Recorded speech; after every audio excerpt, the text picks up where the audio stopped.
Hi guys, how you all doing? It's good to see you. I'm glad you get to come hear a little story today and get started on your schoolwork. I'm going to post a video every single day and read to each of you a story. And after we read a story together, I'm going to have you do a little bit of writing with mommy or daddy. And after you do your writing, I'll give you a couple other fun ideas to do. But every single day, we're going to be doing a little bit of writing. And every day, I will be reading you a story. So, it should be fun. Today, I'm kind of excited about the story I get to read to you because what we get to write about will be, I just think, such a nice thing to do for some people in our town. So, this story, here on the front cover, if you look, is called Super Grandpa. Super Grandpa. You can tell that's a really old man because he's got that long white beard, huh? Looks almost too old to be riding a bike. But Super Grandpa is one of my favorite stories because this old man, he's really cool. He does fun stuff. Super Grandpa. Gustav Hankinson was 66 years old. His hair was snow white. His beard was a white bush. His face rippled with wrinkles whenever he smiled. Gustav Hankinson looked like an old man, but he didn't feel old, and he certainly didn't act old.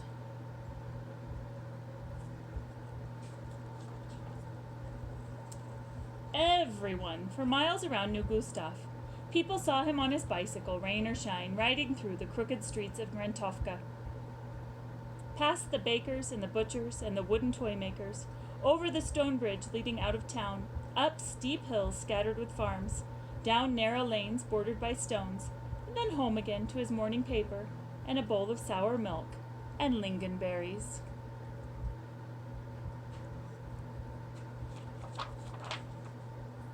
One morning, Gustav read something very interesting in the paper. There was going to be a bicycle race called the Tour of Sweden.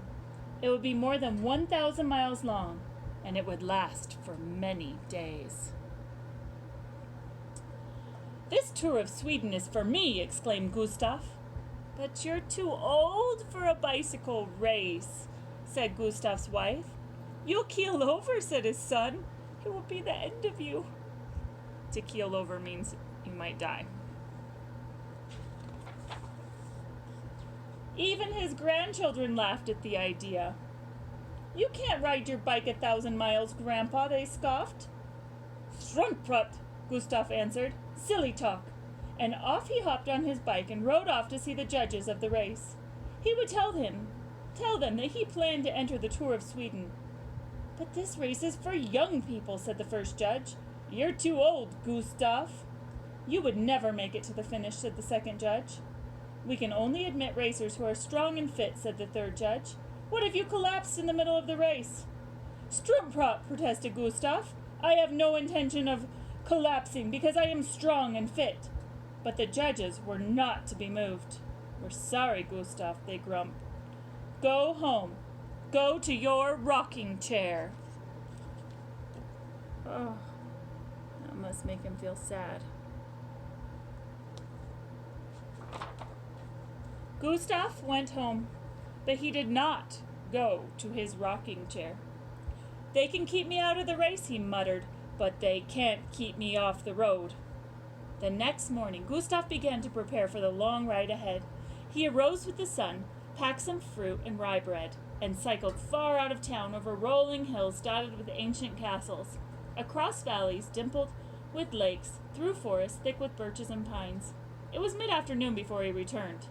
The next day, he biked even farther. Each day, he added more miles to his ride. All those roads he's going up and around here. A few days before the race, all the young cyclists boarded a special train to Haparanda, in the far north of Sweden where the race was to begin.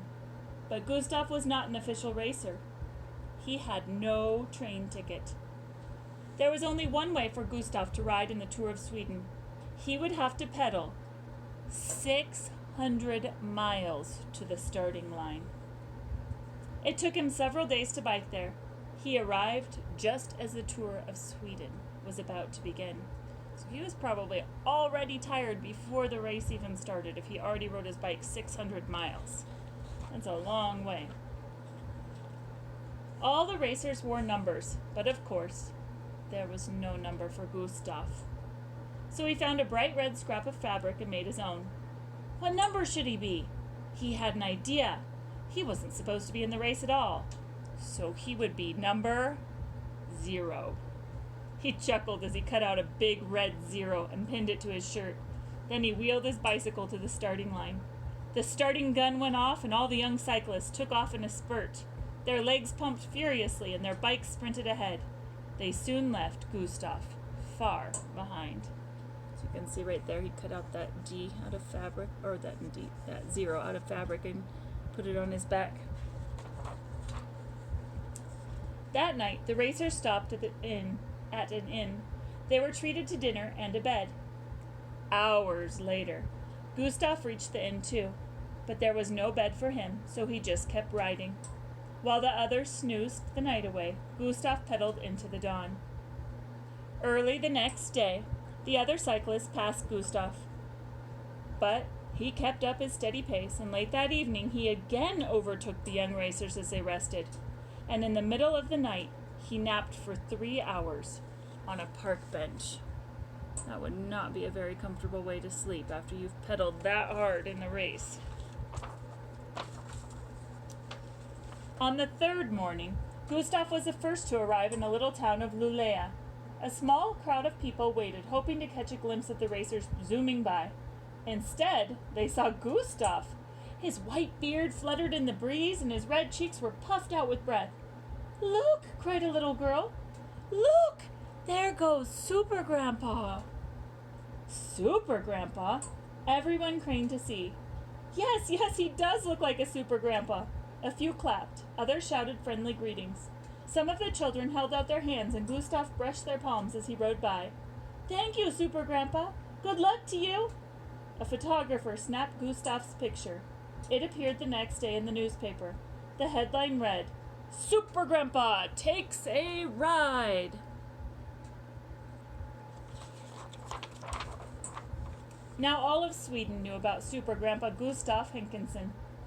When he got hungry or thirsty, people gave him sour milk with lingonberries, tea and cake, fruit, juice, rye bread, or any other snack he wanted.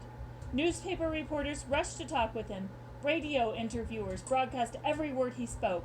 Everyone wanted to know how he felt. "I've never felt better in my whole life," he told them. "But aren't you tired?" they asked. "How can I be tired when I'm surrounded by so much kindness?" And with a push on the pedal and a wave of his hand, Gustav was rolling down the road again.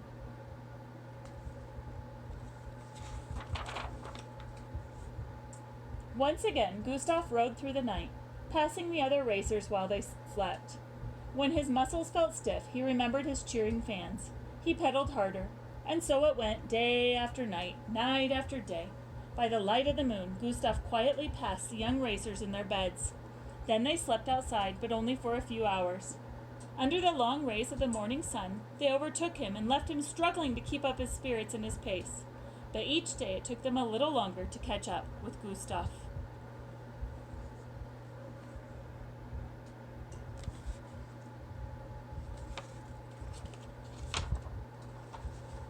On the sixth morning of the race, thousands lined the road. As Gustav rode by, their joyful cheers traveled with him like a wave through the crowd. "You're almost there, Super Grandpa!" "A few more miles? Don't look back! You're going to win!" Win? Gustav hadn't thought about winning.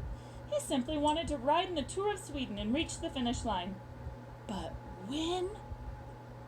"You're out in front, Super Grandpa. A few more miles, Super Grandpa, and you'll be the winner." The winner? Gustav glanced over his shoulder. The pack of racers was catching up. Their heads and shoulders were hunched low over their handlebars. Their backs were raised high above their seats.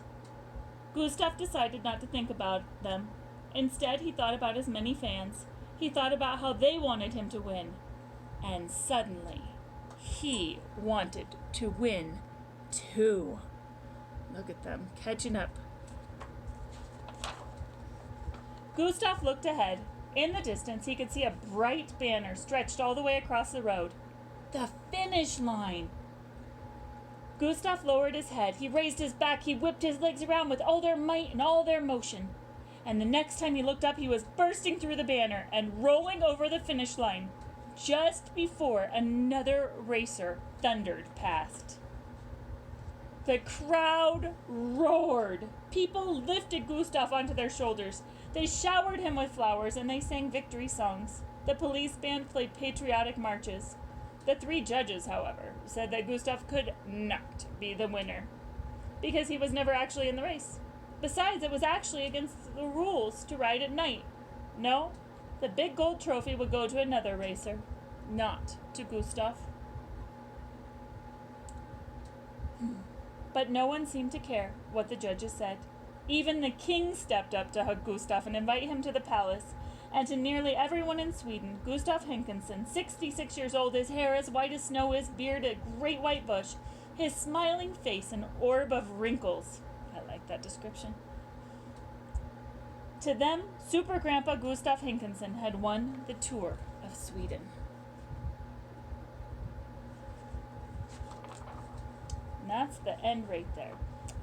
And one of the parts I really liked in this story, there was this line where Super Grandpa Gustav said, "How can I be tired when I am surrounded by so much kindness?"